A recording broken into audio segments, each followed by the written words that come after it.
So guys গেছিলাম করিমপুর আবার অনেকদিন পরে আসলাম।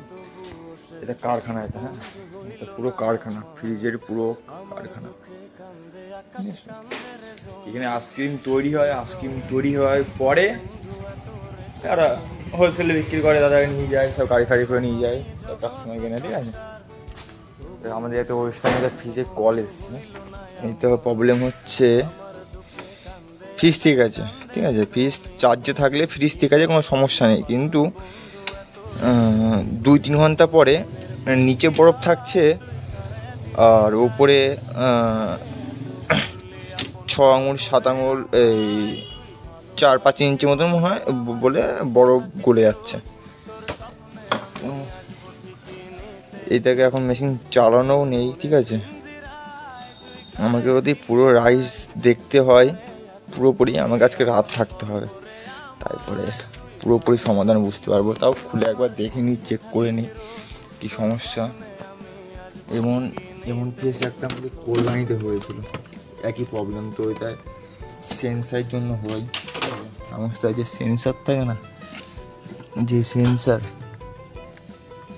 এই সেন্সারের জন্য হয়, ঠিক আছে। তাহলে লাইন দিয়ে দেখিনি,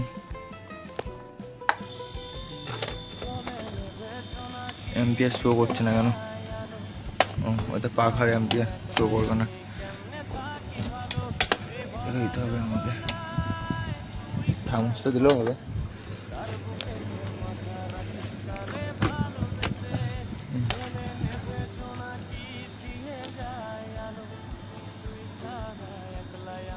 পুরো সাথে কুলিং হাই করা আছে।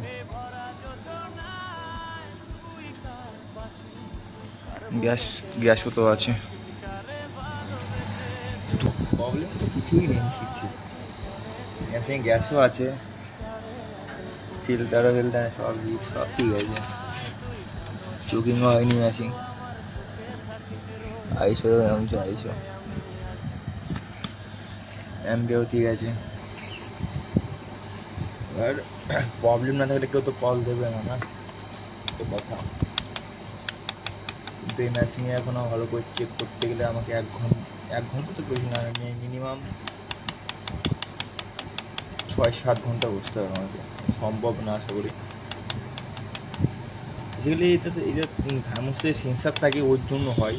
এই ফেজ আমি আরও 2-3 বার পেয়েছিলাম, ওইটা প্রবলেম হয়, পরে আসেনি। এটা পরে এটা করে বেরিয়ে যাবে। যে সেন্সার আছে, সেন্সারে এইটা তোমার ঢুকে আছে ডিপের ভিতরে, এটা অটোকাট নেই।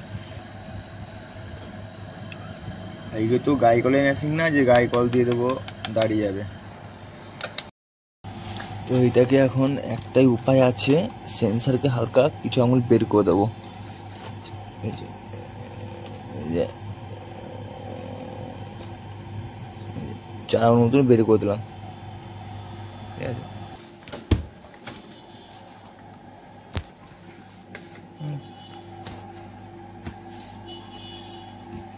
কি সুন্দর নামছে, হাতও টানছে।